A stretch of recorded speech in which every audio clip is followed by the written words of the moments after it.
All right. So we got length of a pendulum in inches versus the number of swings. And then we got to explain why a linear model is not appropriate, and then re-express the data and then create an appropriate model, and then do a couple of estimates. So let's start looking at this. All right, so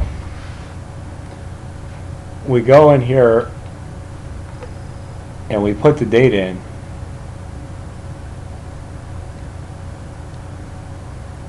And then we go to stat plot.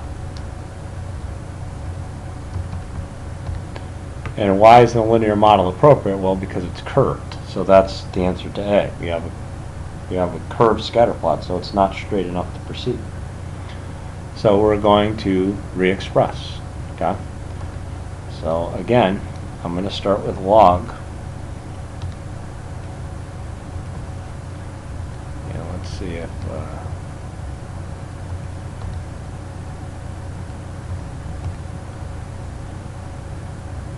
all right, so that still looks like it's a little bit curved to me. So I'm going to go down to -1. You go -1/2 or -1. I'm going to do L2 raised to the -1 power. And let's see what we wind up with.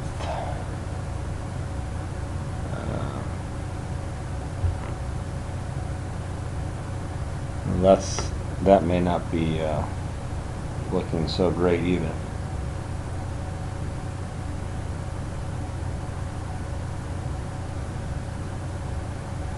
But that may be about as straight as we can get it. Let's see what happens if we go -1/2.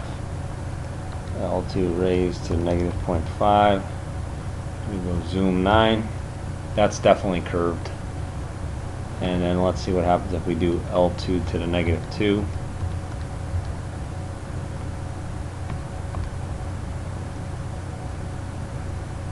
Yeah, that looks like it's fairly straight. So I used the -2 there. So let's see what happens here. If we go stat calc number 8. Gotta remember to do L1 comma L3. So A is 3.36 to the e to the -4. Y equals A plus B X. So A is 0.000336. B is 2.55 e to the -4, so that's 0.000255. R squared is 0.99 and R is 0.994. Okay. So let's see what happens.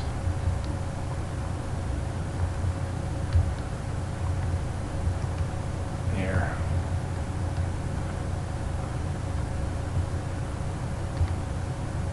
Okay, so there's the residual plot. If you look at the residual plot, that looks pretty good. Okay.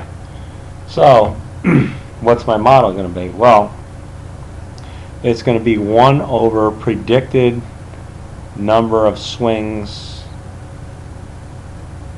squared equals 0.000336 plus 0.000255 times length, and that's in inches.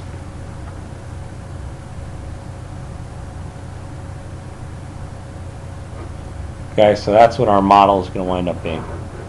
-2 looks like it works the best. Okay.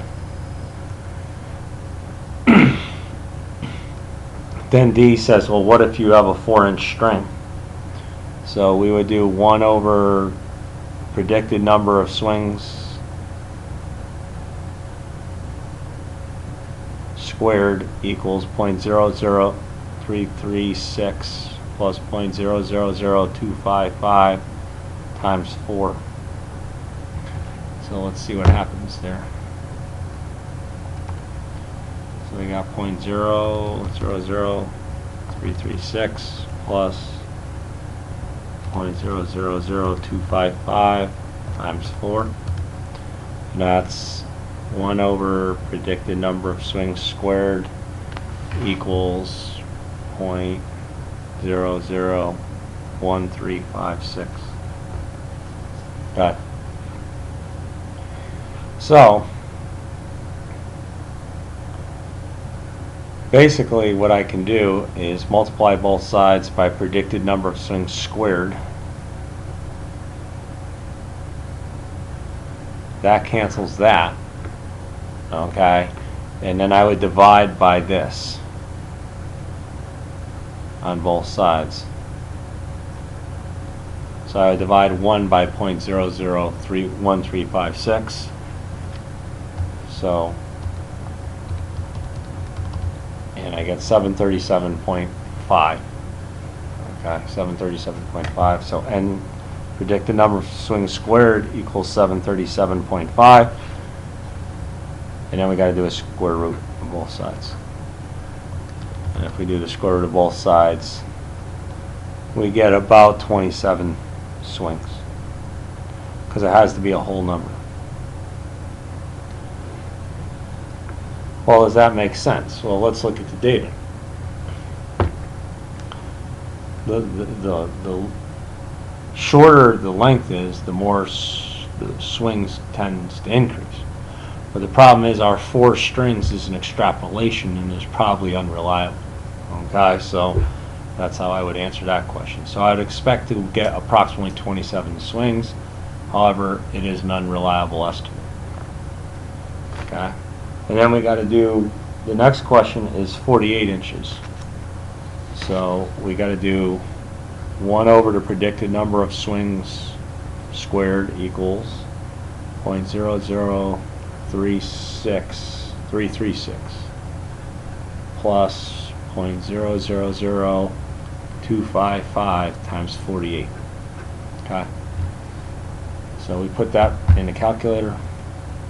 0.000336 plus 0.000255 times 48, and we get 0.012576.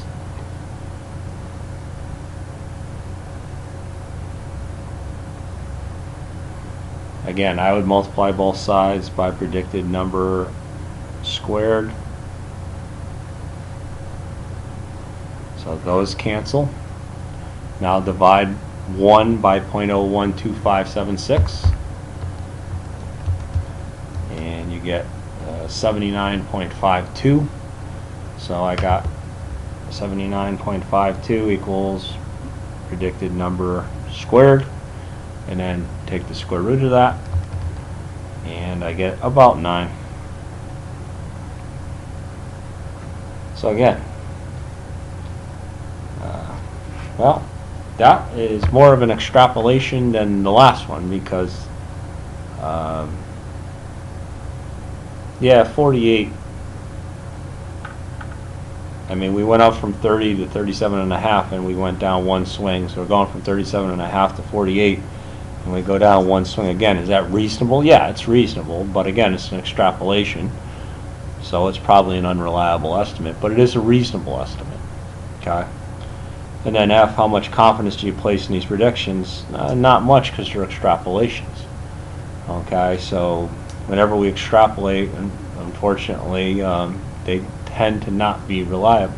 Now, these to me seem reasonable estimates, but they are extrapolations and therefore probably unreliable.